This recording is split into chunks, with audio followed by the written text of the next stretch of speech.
안녕하세요. 대두입니다. 감사한 분들에게 인사 먼저 드리겠습니다. 오늘 영상은 구독자이신 두드림님의 질문에서 영감을 받아 제작하게 되었습니다. 감사합니다. 그리고 처음부터 정주행 하시면서 댓글 달아주시는 구독자분들 감사의 말씀드립니다. 영상 컨텐츠의 내용은 제 블로그에 글로 잘 정리되어 있습니다. 블로그에는 저의 일상과 칼럼, 그리고 영상으로 제작되지 않은 2019년도부터의 사업 일지를 작성하여 올리고 있습니다. 방문하셔서 이웃 신청도 해주세요. 댓글로 소통하면 좋겠습니다. 주소는 아래 설명에 적어두었습니다. 저에게 온라인 사업에 대해서 도움을 요청하시는 분들과 대화를 나눌 때 마음 한켠에 항상 불편함이 있는데요. 그게 제가 뭔지를 몰랐거든요. 저희 머릿속에 있는 생각들을 다 정리해 보니까 그 불편함이 뭔지 알았어요. 이 생각 때문이었어요. 들어보세요. 돈과 재능이 부족한 평범한 직장인은 돈과 재능이 있는 사람과 같은 방법을 써서는 안 된다. 그래서 오늘 할 이야기는 돈, 시간, 재능이 부족한 사람이 돈, 시간, 재능이 있는 사람을 이끌 수 있는 20가지의 특수한 환경 세팅입니다. 본격적으로 시작합니다. 첫 번째, 온라인 쇼핑몰로 직장을 세팅한다. 이 이야기는 저뿐만이 아니라 천행님도 이야기하시는 부분이시죠. 왜 많은 사람들이 온라인 쇼핑몰로 직장을 옮기라고 조언할까요? 그것은 세 가지 이유가 있습니다. 첫 번째, 노동과 학습과 습득을 동시에 할 수 있다. 청소년 학생들은 대부분 학원에 다니는데요. 가장 큰 이유는 자기주도 학습이 안 되기 때문입니다. 그래서 학원주도 학습을 하죠. 평범한 사람들은 스스로 오랫동안 끈기 있게 학습할 힘이 없습니다. 그래서 온라인 회사를 다니라고 조언하는 이유는 돈 버는 일과 연관 지어 놓으면 어쩔 수 없이 학습을 지속하기 때문입니다. 두 번째, 사업하는 지인이 생긴다. 사업을 하고 싶다는 분들에게 제가 꼭 물어보는 질문이 있는데요. 지인 중에 온라인 사업을 성공적으로 하시는 분이 있으시냐? 그러면 한 달이 건너서는 있으시냐? 대부분 안타깝게도 없습니다. 이것이 큰 차이를 만듭니다. 그런데 왜 없을까요? 인간은 기본적으로 나와 비슷한 성향의 사람들과 관계를 맺게 되어 있습니다. 내가 직장인 마인드로 살아간다면 사업가 마인드로 살아가는 사람과는 대화조차 지속하는 것이 굉장히 불편합니다. 작은 온라인 회사에 들어가면 그 회사 대표가 나의 사업 관련된 첫 지인이 될 수 있습니다. 세 번째, 인간은 기본적으로 인풋 대비 아웃풋이 많은 곳에 의식이 집중되게 되어 있습니다. 누구나 효율적으로 살아가고 싶으니까요. 내가 들인 시간과 돈 대비 돈을 버는 것이 쉽지 않습니다. 자연스럽게 돈을 잘 벌어오던 본업으로 다시 돌아가게 되죠. 이 점을 이용하는 거예요. 내가 온라인 회사에 취업을 하게 되면 온라인 업계에 발을 담그자마자 200에서 300의 아웃풋이 나오기 때문에 자연스럽게 의식을 집중하게 됩니다. 아직도 여러분의 의지를 믿으시나요? 꽉 쥔 손은 언젠가 힘이 풀리기 마련입니다. 아예 꽉 쥐지 않아도 되는 상황을 만들어 보세요. 두 번째, 시급이 높은 직장을 세팅한다. 자본주의에서 초반에 태클을 잘 짜는 방법은 최대한 높은 시급을 받는 겁니다. 왜 최대한 높은 연봉이 아니라 높은 시급이 중요할까요? 사람은 살아가는데 필수적으로 들어가는 고정비라는 게 있습니다. 만약 내가 200만 원의 월급을 받고 있고 180만 원의 고정비가 나간다면 매월 생기는 여유자금은 20만 원입니다. 매월 300만 원의 월급을 받고 180만 원의 고정비가 나간다면 매월 생기는 여유자금은 120만 원이 되고요. 이게 사업가에게 의미하는 게 뭔지 아시나요? 20만 원으로 한 번의 소싱과 판매를 시도할 수 있다면 200만 원의 직장인은 한 달에 한 번의 시도를 할 수 있고 300만 원의 직장인은 한 달에 6번의 시도를 할 수 있습니다. 6배 빨리 성공할 수 있다는 거죠. 이해하셨나요? 200만 원의 직장인보다 300만 원의 직장인이 동일 기간 대비 성공 확률이 6배나 높습니다. 세 번째, 시급이 높은 직장으로 세팅한다 버전 2. 앞에서 이야기한 것은 여윳돈을 만들어서 사업적인 시도를 계속 하라는 말입니다. 내가 어느 정도 지식이 있고 방법도 아는데 시간이 없어서 제대로 못 하시는 분들이 있습니다. 시급이 높은 직장으로 옮기시고 고정비를 쓰고도 매월 120만 원의 여유자금이 생긴다면 200만 원의 급여의 직원을 뽑으세요. 그런 뒤에 나는 직장에 다니고 매주 40시간씩 내가 알고 있는 방법을 계속 반복해서 시키세요. 그리고 각종 국가 지원금으로 80만 원의 지원금을 받으시고요. 그렇게 6개월 정도 지속하면 사업에 담은 120만 원 이상의 수입이 나올 겁니다. 그러면 직원 하나를 더 쓰세요. 그 직원에게도 120만 원의 수입을 주고 그리고 80만 원의 지원금을 다시 받으세요. 앞서 말씀드렸다시피 방법은 알지만 시간이 없는 사업가에게 좋은 세팅이고 제가 했고 지금도 하는 방법입니다. 네 번째, 정부에서 지원하는 창업지원금으로 세팅한다. 창업의 가장 큰 문제는 자금과 멘토링입니다. 이 부분은 창업을 권하는 정부에서도 잘 알고 있습니다. 여러분, 자금을 5천에서 1억까지 지원해주는 지원사업을 알고 계시나요? 대출이 아니라 무려 지원금입니다. 예비 창업 패키지, 성공 창업 패키지, 제도전 성공 패키지, 이런 게 그런 사업이고요. 지역에 따라서 각종 지원금이 더 많습니다. 어떤 지원 사업이 지금의 나의 조건과 맞는지 충분히 고려해 보시고 지원금을 받지 않고 시작하시는 사업가들보다 훨씬 유리한 상황을 세팅하고 사업을 시작하세요. 5번째, 와디즈 또는 카카오 메이커스로 세팅한다. 무자본 창업의 핵심은 물건이 소비자에게 전달되기 전에 미리 돈을 받는다는 겁니다. 우리가 흔하게 접할 수 있는 물건을 주지 않고 돈을 받는 사례가 아파트 분양부터 물건 예약 판매까지 이런 것들이 있을 수 있죠. 내가 판매하려는 상품이 상품성이 좋고 나만의 브랜드라면 처음에 와디즈 혹은 카카오 메이커스로 시작해야 합니다. 와디즈를 준비하다 보면 상세 페이지에 대해 깊게 공부할 수 있고 와디즈를 통해 만든 상세 페이지를 재구성해서 오픈마켓에서도 사용할 수 있습니다. 초기 자금 순환을 만들 수 있는 중요한 세팅입니다. 6번째, 가족을 직원으로 세팅한다. 이것도 제가 활용했었던 세팅입니다. 가족을 직원으로 채용하면 3가지의 좋은 점이 있습니다. 첫 번째, 월급을 빌릴 수 있습니다. 저는 동생한테 생활비를 쓸 만큼만 돈을 줬습니다. 나머지는 이자를 붙여서 주기로 하고 제가 사업에 쓰고 있고요. 신차로 경차를 하나 사주고 개인 사업자의 특권인 경차 부가세 10% 환급을 받았습니다. 60개월 무이자 할부로 나눠서 제가 내고 있습니다. 물론 아직 주지 않은 월급을 착감만큼 정산했고 저는 착감만큼 월급을 60개월에 나눠서 내고 있습니다. 2번째, 직원이 나갈 걱정을 안 해도 된다. 사업을 하다 보면 가장 힘든 게 사람입니다. 잘 길러놓으면 퇴사하고 채용을 해놨는데 괜찮은 직원이 아닐 수도 있죠. 그래서 사람 걱정 안 하고 사업에만 집중할 수 있습니다. 제 주위에 있는 대표님들이 가장 부러워하는 게 제 가족들이 제 일을 하고 있다는 점입니다. 3번째, 가족 아니면 못 맡길 일을 맡길 수 있다. 세탁소에서 빨래를 찾아주는 것부터 자동차 세차, 설거지 같은 내 시간을 잡아먹는 자질구레한 일, 그리고 통장 관리, 세금 관리, 노무 관리 등 돈에 관련된 업무를 맡길 수 있습니다. 말 그대로 나는 사업에만 집중할 수 있게 되죠. 저는 사업을 시작할 때쯤 제대하는 동생이 있어서 가능했습니다. 물론 제가 편한 만큼 급여를 좀 더 많이 줘야겠죠? 그래야 관계가 평화롭습니다. 7번째, 부모님의 지인을 파트너로 세팅한다. 부모님 또는 부모님 지인께서 공장을 운영하시거나 도매를 하시는 경우들이 꽤 많습니다. 없을 것 같죠? 다 있습니다. 왜냐하면 나이가 어느 정도 들어서 은퇴를 하시면 다시 취업하시는 분들도 있지만 대부분 많은 사람들이 사업에 손을 대기 때문입니다. 농사도 사업이에요. 농민들이 수확한 농산물들은 적당한 판로가 없어서 공판장에 헐값에 넘깁니다. 부모님의 핸드폰 전화번호부를 엑셀로 뽑아서 하나하나 찾아보세요. 저는 예전에 아버님 전화번호부에서 유명한 기업의 대표님이 있어서 굉장히 놀랐습니다. 이분이 어릴 때 아버님 집에서 밥을 얻어먹을 정도로 가난한 집이었다고 하더라고요. 이분은 저희 아버지한테 굉장히 깍듯하게 대하고요.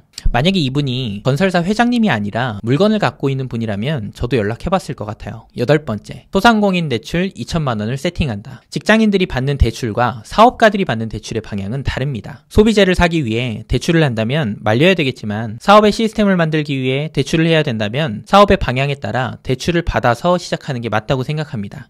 만약 내가 방법을 잘 모르겠으면 2천만 원을 적당히 교육비로 쓰고 나머지는 사입을 하는데 세팅해서 좋고요. 내가 방법을 어느 정도 안다면 적당히 인건비를 돌리고 인건비 지원 사업을 받으면서 나머지 돈은 사입에 쓰는 세팅도 좋습니다. 9번째, 신용카드 10장을 세팅한다. 사업을 시작할 때 가장 문제가 되는 게 자금의 흐름이 전혀 없다는 점이죠. 이 부분은 직장인이라면 신용카드 무이자 할부 제도로 좋은 세팅을 만들 수 있습니다. 직장인은 쉽게 신용카드가 발행이 되는데 현대, 국민, 우리, 신한, 기업, 롯데, 하나, 삼성, 농협, 시티 이 모든 회사에서 카드를 만드세요. 한도는 사람마다 다르나 제가 1년 정도 꾸준히 가르쳐드린 분이 시도한 실제 사례를 기반으로 어느 정도 가이드라인을 들려드리겠습니다. 이 금융권에 대출이 있다고 해도 최소 300만 원에서 400만 원 한도의 카드가 발급이 됩니다. 만약 부채를 대부분 상환한 상태로 카드 발급을 요청하면 900에서 1,500만 원까지 신규 발급이 가능합니다. 부채가 있는 상황에서 신용카드를 만든 후에 부채를 상환을 해도 한도가 급격하게 오르진 않으니 주의하세요. 연봉과 직장에 따라 차이가 있을 수 있고 신용에 큰 문제가 없다면 8천에서 1억까지의 한도를 만들어낼 수 있습니다. 1억의 자금이 세팅되면 뭐가 달라질까요? 기본적으로 실력이 높지 않다면 매출 대비 5%의 순수익을 볼 수 있다고 해보겠습니다. 그러면 갖고 있는 돈만큼의 월 매출이 낮다면 1억을 갖고 있는 사람과 1,000만 원을 갖고 있는 사람의 순수익 차이가 얼마나 날까요? 1억은 5천만 원이고 1000만 원은 50만 원입니다. 매출이 중요한 이유는 대량으로 물건 또는 부자재를 살 수 있어서 마진율이 더 높아지고 나가는 물량 자체가 차이가 있어서 택배비 백마진을 더 먹을 수 있습니다. 매출에 걸맞는 직원을 세팅했으니까 고용지원금의 혜택을 볼 수 있을 것이고 500만 원 이상의 수익이 가능할 수 있습니다. 10번째, 여러 가지 사업을 세팅한다. 온라인 사업을 하다 보면 마켓에 물건을 판매하는 것 이외의 수익 구조를 만들 수 있습니다. 저는 주위에 다른 대표님의 물건을 3PL 방식으로 저희 직원들이 보내줍니다. 그리고 3명의 대표님의 물건을 제작, 포장을 대신해드리고요. 저희 디자이너가 대신 디자인해드립니다. 5명의 대표님의 상품 사진 촬영을 제가 대신해드리고요. 이 사업들로 제가 일으키는 한 달 고정 순수익이 평균 500만 원입니다. 유튜브를 해서 추가 소득을 만들기도 하고요. 제가 하는 방법은 아니지만 어느 정도 실력이 되고 나면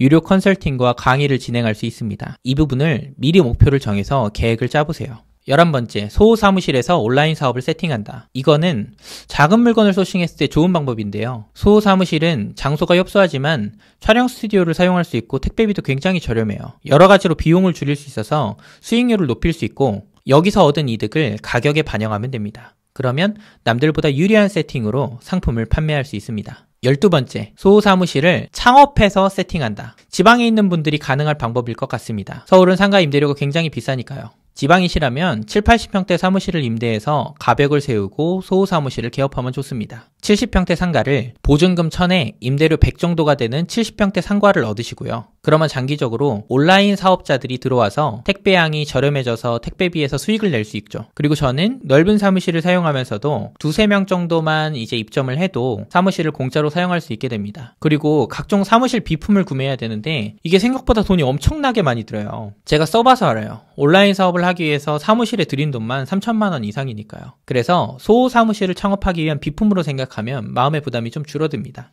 13번째, 내가 판매하려고 하는 물건과 연관된 오프라인 가게를 세팅한다. 이것도 돈이 조금 드는 방법이긴 합니다. 신사임당이 했던 방법이기도 하죠. 제가 자세히는 기억이 안 나는데 신사임당은 촬영을 해서 렌탈 스튜디오를 이용하고 남은 재고들을 소진한다고 들었어요. 소품샵을 운영한다고 했었나?